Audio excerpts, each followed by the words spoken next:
Thank you for joining us for the 210 Book Fairy reading of Empire of Storms. Nightfall. The bone drums had been pounding across the jagged slopes of the Black Mountains since sundown. From the rocky outcropping on which her war tent groaned against the dry wind, Princess Elena Galatinius had monitored the Dread Lord's army all afternoon as it washed across the mountains in ebony waves, and now that the sun had long since vanished, the enemy campfires flickered across the mountains and valley below like a blanket of stars. So many fires, so many, compared to the burning on her side of the valley.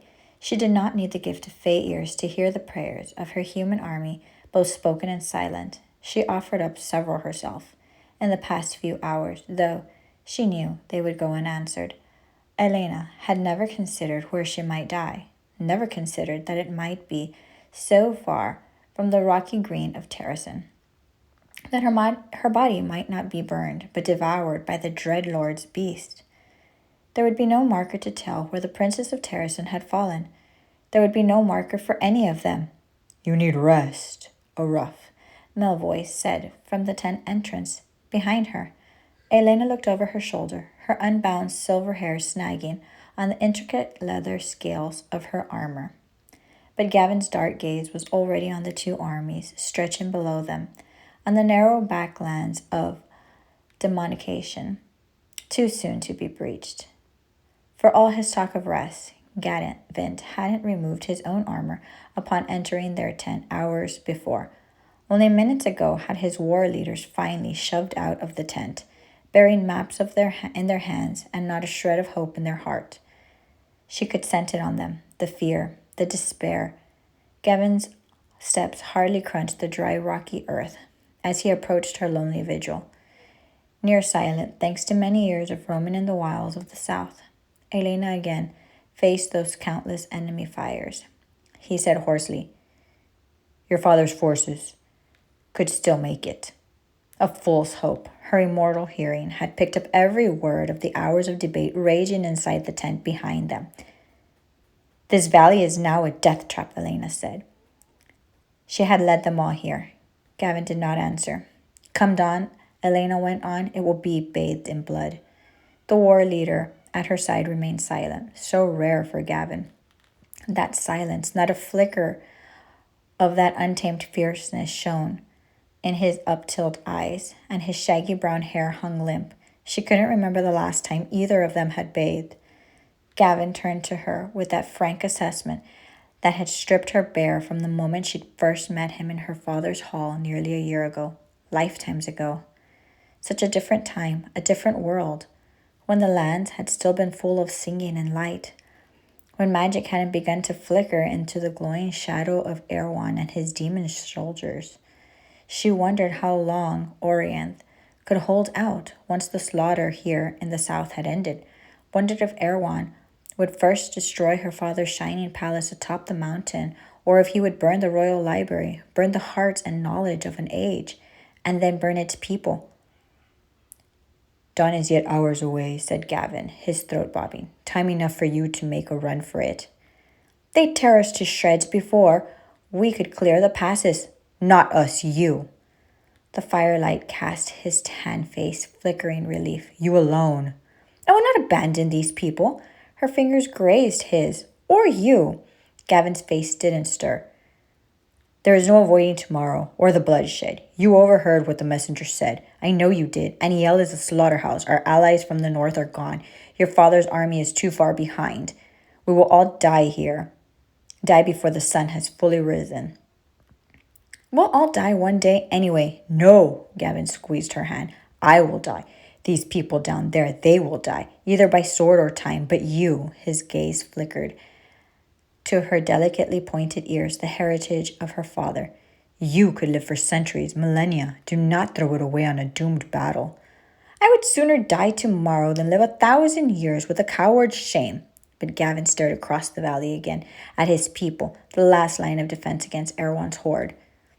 "Get behind your father's lines," he said roughly, "and continue the fight from there." She swallowed hard. It would be no use. Slowly, Gavin looked at her.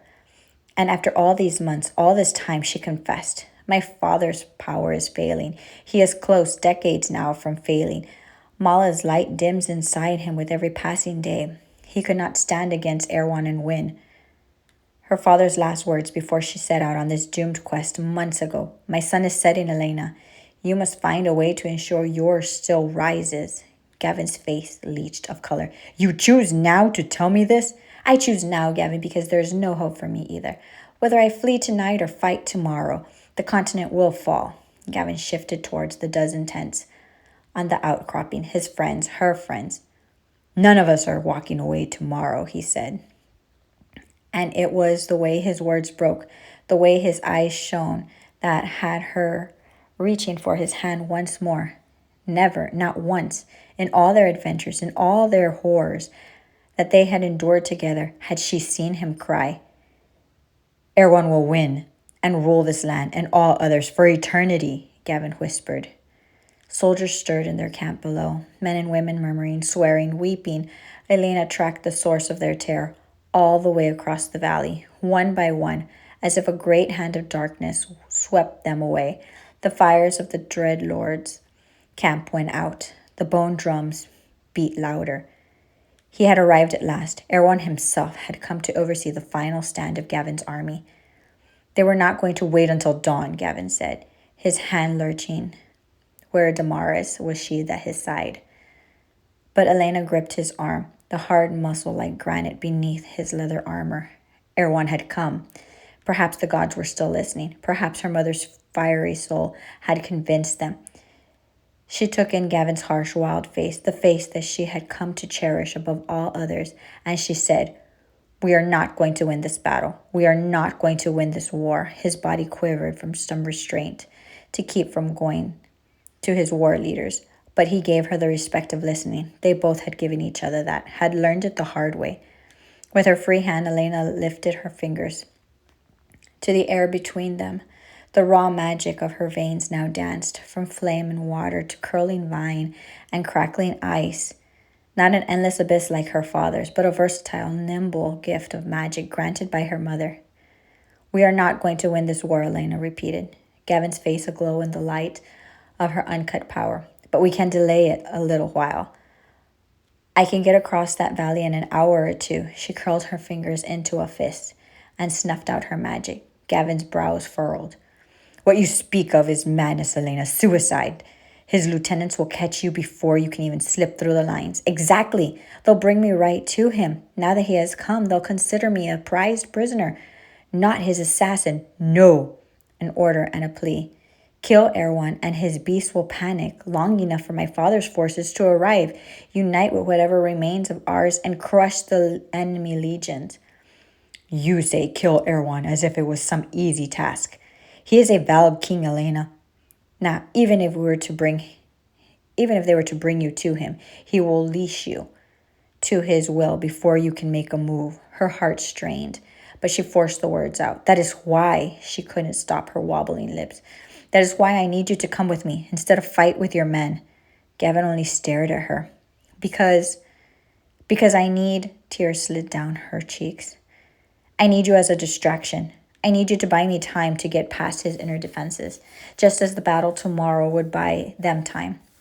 Because Erwan would go for Gavin first, the human warrior who had been a bastion against the Dark Lord's forces for so long, who had fought him when no one would.